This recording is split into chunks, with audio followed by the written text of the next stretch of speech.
These are the dark origins of Little Red Riding Hood, a tale that evolved from a disturbing story about cannibalism, werewolves, and sexual predators into the innocent children's bedtime story we know today. Most of us grew up with the Brothers Grimm version from 1812, where a sweet little girl in a red cloak meets a wolf in the woods, and a huntsman heroically saves both her and her grandmother by cutting them out of the wolf's belly. Simple enough. Listen to your parents. Don't talk to strangers. But this sanitized version is just the latest layer covering something far more sinister. Understanding what Little Red Riding Hood really is means peeling back these layers and travelling backward through time, from the Grimm brothers in 1812 to Charles Perrault in 1697, and finally to the oral folk tales that existed long before anyone wrote them down. What we find there is shocking. A story steeped in witchcraft, demon worship, sexual violence, and possibly even real historical events involving werewolf trials and man-eating wolves that terrorized medieval Europe. The version most of us know comes from 1812, when Jacob and Wilhelm Grimm published Rotkäppchen in their collection Children's and Household Tales. Little Red Riding Hood appears here as a gentle, innocent child who gets her nickname from the red-hooded cloak her grandmother gave her, a treasured possession she wears constantly.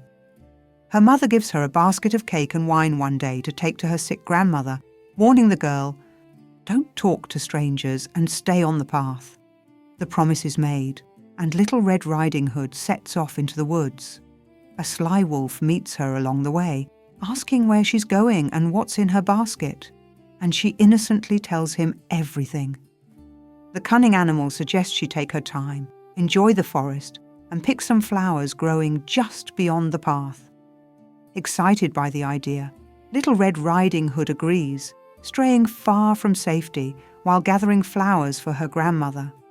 The wolf races to the grandmother's cottage while the girl picks flowers. Finding the old woman in bed, he swiftly devours her, then dons her nightgown and bedcap, before nestling into the bed to wait. Little Red Riding Hood arrives to find the door slightly ajar. Inside, her grandmother lies in bed with her cap pulled low over her face. The famous exchange begins. "Oh, grandmother, what big ears you have! All the better to hear you with, my dear. Oh, grandmother, what big eyes you have! All the better to see you with, my dear. Oh, grandmother, what big hands you have! All the better to hug you with, my dear." Growing uneasy, she says, "Oh, grandmother, what a horribly big mouth you have." A sinister grin crosses the wolf's face as he declares, "All the better to eat you with." In an instant, he leaps out and devours her. Sleep comes quickly after his meal, and the wolf snores so loudly that a passing huntsman hears the peculiar noise and decides to investigate. The wolf lies sprawled in the bed, and the huntsman thinks the grandmother has been eaten, but maybe there's still a chance to save her. Scissors in hand, the huntsman cuts open the wolf's belly and catches sight of Red, Little Red Riding Hood's cap. With each cut, she suddenly jumps out, trembling, saying she was so scared in the darkness. Her grandmother also emerges unharmed. Heavy stones are gathered together, and they fill the wolf's body with them. The wolf wakes and tries to flee, but finds himself immobilized by the weight, falling down dead. The huntsman takes the wolf's pelt as a trophy. Grandmother eats the cake and wine, and Little Red Riding Hood reflects that as long as she lives, she'll never leave the path again if her mother tells her not to. The Grimm brothers even included an after-story where Little Red Riding Hood and her grandmother face another wolf, but this time they outsmart it by luring it to fall from the cottage roof into a trough of water where it drowns. Children should heed their parents' guidance and warnings. That's the clear message. It's a stark reminder of the perils of engaging with strangers, emphasizing caution and obedience for safety. But that wasn't the original moral of the story, not even close. The Brothers Grimm were reimagining an earlier version published in 1697, Le Petit Chaperon Rouge, by Charles Perrault. Written primarily for adult audiences in the French court of King Louis XIV. Perrault's version shows its differences immediately and disturbingly. Little Red Riding Hood is described as the prettiest creature who was ever seen. Not a gentle child, but an exceptionally beautiful young woman. The most significant difference occurs when she enters her grandmother's cottage, where the wolf invites her to join him in bed, and to the wolf's delight she complies, removing all her clothing and slipping beneath the covers. The iconic exchange follows, but instead of remarking on the wolf's mouth, Little Red Riding Hood exclaims, "Grandmother, what big teeth you have got."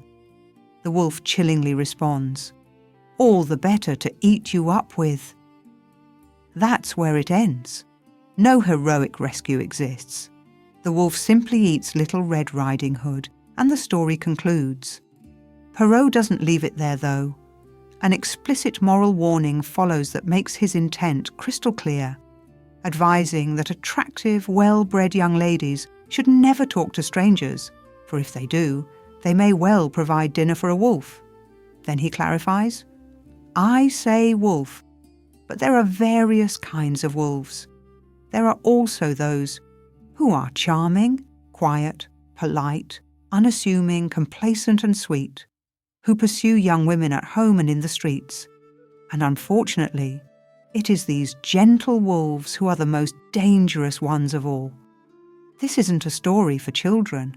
It's a stark warning about men's sexual desire and the repercussions of yielding to temptation, a warning that aligned perfectly with the societal norms of Perrault's era. Perrault had pursued a legal career before transitioning into government service, eventually serving in the esteemed court of King Louis XIV, where the pursuit of advantageous marriages was common. Young women from affluent families were courted by ambitious suitors seeking to elevate their social standing. The tale of Little Red Riding Hood was advising these young women to exercise caution against the allure of charm and to safeguard their virtue. Perrault gave Little Red Riding Hood her iconic red cloak, which is worth noting since prior to his version, there was no mention of what the heroine wore, nor was she called Little Red Riding Hood. The colour choice was likely deliberate, as historically, red carried connotations of sin, sensuality and the devil, often associated with scandalous behaviour and prostitution. Red could also symbolise sexual maturity, marking the transition into womanhood and the loss of innocence, encapsulating themes of puberty and menstruation. But even Perrault's disturbing version wasn't the original story. He was drawing from something much older and much darker. Perrault based his story on an oral folk tale, known as The False Grandmother or The Story of Grandmother, a tale that existed in various forms across France and Europe long before anyone wrote it down, and this is where things get truly horrifying. The heroine encounters not a wolf, but a werewolf at a crossroads in this version. He asks whether she's taking the path of needles or the path of pins, and she chooses the path of needles, watching as the werewolf takes the path of pins. The werewolf arrives at the grandmother's cottage first and devours the old woman. But here's where it gets worse. He places some of her flesh in the pantry and her blood in a bottle. The girl arrives, and the werewolf urges her to partake of the food and wine from the pantry. As she begins eating, the grandmother's cat speaks to her. A slut is she who eats the flesh and drinks the blood of her grandmother. She has just unknowingly engaged in cannibalism. The werewolf then instructs her to undress and join him in bed. She agrees and asks, "What should I do with my apron?" The wolf replies, "Toss it into the fire, my child. You won't be needing it anymore." Each article of clothing comes off one at a time. Her bodice, dress, skirt and stockings. Each time she asks where to put them, and each time the werewolf tells her to throw them into the fire, where the flames consume them. As she gets into bed, the familiar verbal exchange unfolds, but this time, the girl quickly realizes she's in danger and feigns a need to use the bathroom. The werewolf initially suggests she relieve herself in the bed, but she insists on going outside, and reluctantly agreeing, he secures a rope around her ankle to ensure her return. Seizing the opportunity, the girl cunningly loops the rope around a plum tree before darting off toward home, presumably nude. The wolf waits for her return, only to realize too late he's been outsmarted. He gives chase, but her nimbleness allows her to reach safety just in time. Now here's what makes this version especially disturbing. There's no mention of the wolf wearing a disguise. Some scholars speculate the heroine was already aware she was getting into bed with a werewolf, not her grandmother. The gradual removal of each item of clothing could be interpreted as a striptease, and the verbal exchanges, "Oh, grandmother, what big hands you have," could be seen as flirtatious taunting. An undeniable and unsettling sexual undertone runs throughout. The precise age of the false grandmother is unknown because it was transmitted orally across Europe until folklorists began documenting these narratives in the 20th century.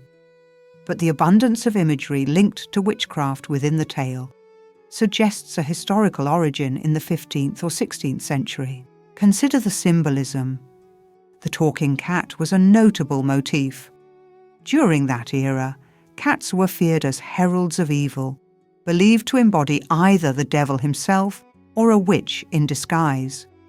Consuming flesh and blood resembles the Eucharist, the sacramental ritual of consuming the body and blood of Christ.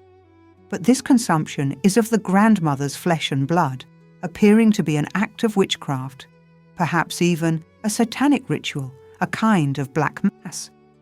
The werewolf adds another layer. Although werewolf legends have ancient roots, belief in werewolves emerged alongside belief in witches, reaching a pinnacle of widespread terror from the 15th to the 17th centuries. Our modern conception of werewolves as half-man, half-wolf creatures is a recent invention, which matters because prior to the 1941 film The Wolf Man, most depictions presented werewolves in human form or resembling ordinary wolves.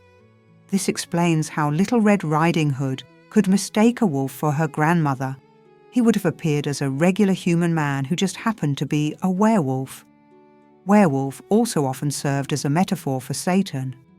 This association stemmed from imagery of Jesus as a shepherd with devout Christians as his flock. When the heroine first meets the werewolf, it's at a crossroads. And in Western folk mythology, a crossroads can be used to summon a demon or the devil to make a deal. This legend appears in many historical stories. Witches were believed to engage in sexual unions with demons or even with the devil himself in exchange for supernatural powers. Perhaps this is what's unfolding in The False Grandmother. The witch trials of history are widely known, but what often goes unnoticed is the prevalence of werewolf trials during the same period. Tales of these trials, along with the accompanying hysteria and fear surrounding werewolves, likely influenced The False Grandmother and therefore the evolution of Little Red Riding Hood. And that brings us to one of the most infamous cases in history, a case that may have directly inspired the creation of this tale. The 1598 trial of Peter Stump, also known as the Werewolf of Bedburg, marked a significant peak in the persecution of alleged werewolves, particularly in French-speaking and German-speaking Europe. Peter Stump was a wealthy farmer and widower with 2 adolescent children who enjoyed a favourable reputation in his community. But beneath his pleasant exterior lurked what was described as perverse wickedness. According to his own testimony, given under torture it must be said, Stump's life took a dark turn at age 12 when he delved into occult black magic. This eventually culminated in a meeting with Satan himself, during which the devil bestowed upon him a magical girdle or belt, granting him the ability to transform into the likeness of a greedy devouring wolf, strong and mighty, with eyes great and large, which in the night sparkled like fire, a mouth great and wide, with most sharp and cruel teeth, a huge body and mighty paws. Peter confessed to murdering and devouring 14 children, one of which was his own son, as well as 2 pregnant women. His victims were often young maidens, whom he would stalk, sexually assault, and then murder, and many of these victims disappeared, never to be seen again. While in wolf form, Stump reportedly attacked and mutilated animals such as deer, sheep, and goats, devouring their flesh raw. In those times, there was a prevailing belief that women were responsible for leading men astray, reminiscent of Eve's influence over Adam. And that's why when Stump confessed to an incestuous relationship with his own daughter, she was condemned to death. His mistress Catherine met the same fate, with authorities attributing her actions to witchcraft or diabolic persuasion. Both women were burned alive at the stake. Stump was charged with sorcery, black magic, consorting with the devil, cannibalism, incest, and harbouring a relationship with a she-devil. His execution on October 31st, 1589, is one of the most brutal on record, as he was put to a wheel where flesh was torn from his body with red-hot pincers. Then his limbs were broken before he was beheaded and his body burned. As a warning, local authorities erected a pole with the torture wheel and the figure of a wolf on it, and at the very top they placed Peter Stump's severed head. The true extent of Stump's crimes remains uncertain, though. He only confessed when subjected to excruciating torture, and the suspicion arose from a villager's claim of sighting a wolf with a missing paw fleeing from one of the crime scenes, a detail that aligned with Stump's own physical impairment, having previously lost his left hand. The harrowing trial of Peter Stump echoed throughout Europe, captivating audiences through printed pamphlets that circulated widely, fueling the pervasive fear of werewolves. It's entirely plausible to imagine Peter Stump evolving into a feared archetype, potentially embodying the infamous wolf character from Little Red Riding Hood, and his gruesome deeds echo the themes within the false grandmother story, prompting speculation that his case may have served as the catalyst for its creation. The heroine in The False Grandmother is depicted as engaging in acts of witchcraft and enticing the wolf, perhaps echoing the idea that women were responsible for leading men astray. But there's another historical element that may have influenced these tales. Real wolves actually did attack humans throughout medieval Europe. For centuries, wolves were vilified and feared as man-eating predators, seen as a grave threat, with bounties offered in relentless campaigns to exterminate them. Today, our perception has shifted. We recognize wolves as timid creatures that avoid human contact whenever possible, which raises the question, why do historical records abound with instances of wolf attacks? One explanation is the Little Ice Age spanning the 15th to 19th centuries. This period ushered in bitterly cold winters, with phenomena like the freezing of the Bosporus in Turkey for months on end, and in such unforgiving conditions, wolves faced diminishing prey within forests, compelling them to encroach upon farms for livestock or even infiltrate urban areas in desperate pursuit of sustenance. The most famous example occurred in 1450, when Paris fell prey to an onslaught of man-eating wolves. Paris endured an unprecedented winter that year, with freezing temperatures turning wells and rivers to ice, and burying the city under thick blankets of snow. Emerging from the shadows of the 100 Years' War, Paris found itself exposed, its once mighty city walls damaged and weakened. A savage pack of wolves infiltrated the city, seizing upon this vulnerability led by a colossal beast with a fiery red coat. This leader was dubbed Corto, owing his name to his unmistakable stubby tail. The nickname translates to bobtail.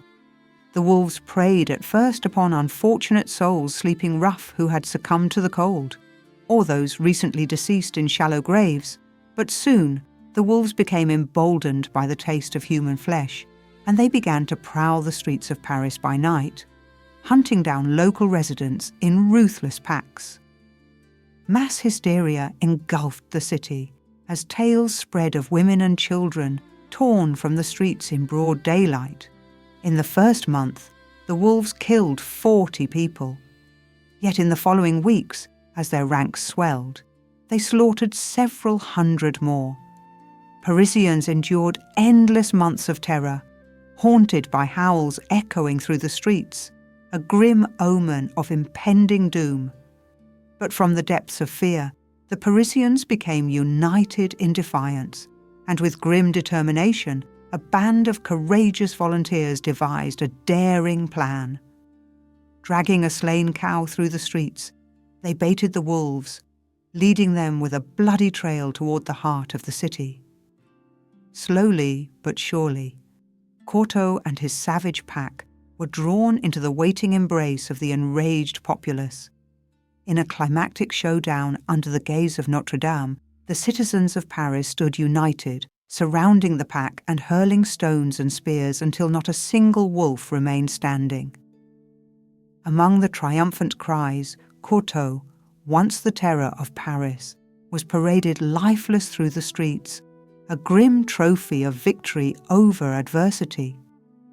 Now the accuracy of these historical accounts is dubious, and death tolls may have been exaggerated, fueled by widespread hysteria. Despite the cold weather and ecological turmoil, experts widely attribute the wolf attacks in Paris to rabid wolves. Strides in science have provided ways to combat rabies in contemporary times. Nations like Germany have achieved rabies-free status through innovative measures such as widespread use of oral vaccine baits, which is why wolf attacks are almost non-existent today. Rabies induces frenzied aggression and erratic behavior that can be transmitted to humans through bites or scratches, and it's theorized that werewolf stories emerged as a way to explain rabies in times of limited understanding of the disease, by attributing it to the occult. Beyond this medieval context, Little Red Riding Hood's narrative may intertwine with echoes of even older tales. The iconic dialogue, "Oh grandmother, what big hands you have," bears resemblance to a scene from the Poetic Edda, a 13th century collection of Norse stories. In one tale, Loki faces the challenge of explaining why the supposed bride Freya exhibits unusual behaviour to the giant Thrym, who is unaware that it's actually Thor in disguise. When Thrym questions why Freya devours an ox, 8 salmon, and 3 casks of mead, Loki explains it's because she's had such a longing to join him that she hasn't eaten for 8 days. Loki's cunning explanations, akin to the wolf's deception in Little Red Riding Hood, ultimately lead to the giant's demise. Another possible precursor appears in a text written in the 11th century by a priest, where a young girl clothed in a red wool tunic given to her by her godfather encounters a wolf while wandering in the woods. The wolf, initially aggressive, is softened by the girl's innocence and refrains from harming her, demonstrating the power of divine intervention to temper even the fiercest creatures. And there's an even older story from ancient Greece, a haunting legend of a man who, after committing a heinous act against a local maiden, faced the wrath of his community and was stoned to death. But his death was only the beginning. He returned as a vengeful demon cloaked in a wolf's skin, killing the unsuspecting populace one by one to quell his insatiable hunger. The fearful villagers erected a temple in his honour, and each year they selected the fairest maiden among them, sacrificing her to the beast as a grim tribute, hoping to stave off further devastation. The cycle continued until Euthymus, a celebrated boxer and Olympic champion, ambushed the demon in a fierce battle, drove the beast from the temple, and hurled it into the depths of the sea, liberating the land from its terror. While these ancient tales bear resemblances to Little Red Riding Hood, it remains uncertain whether they directly influence the story or if their similarities are merely coincidental. As we emerge from this labyrinth of folklore and history, Little Red Riding Hood stands revealed not as a simple children's tale, but as a story that has evolved across centuries, absorbing the fears, superstitions, and moral anxieties of each era it passed through. What began as a dark oral tale steeped in cannibalism, sexual violence, witchcraft, and demonic encounters, possibly inspired by real werewolf trials like that of Peter Stump and actual wolf attacks like those in Paris, was gradually sanitized through successive retellings. Charles Perrault, in 1697, transformed it into a warning for young women about sexual predators masquerading as gentlemen. The Brothers Grimm, in 1812, further softened it into a children's cautionary tale about obedience and stranger danger, complete with a heroic rescue. Each version served its time and audience. The oral folk tales reflected medieval fears of wolves, werewolves, witchcraft, and the devil, while Perrault's version addressed the social realities of young women navigating the dangerous marriage market of the French court, and the Grimm brothers' version provided moral instruction for children in early 19th century Germany. The enduring appeal of Little Red Riding Hood lies in its captivating blend of innocence with darkness. It serves as a mirror to our deepest fears and offers fascinating insights into how society has evolved over time. And with each rendition, we glimpse the superstitions and values of bygone eras. Whether viewed as a cautionary tale, a reflection of historical context, or an exploration of the human psyche, Little Red Riding Hood remains a testament to the enduring power of storytelling to illuminate the darkest corners of our imagination and shape our perceptions of the world around us. The shocking truth is that the sweet bedtime story we tell our children today has its roots in a world of genuine terror, where werewolves walked among us, wolves invaded cities to hunt human prey, and every dark forest path might lead to an encounter with something far more dangerous than we dared imagine.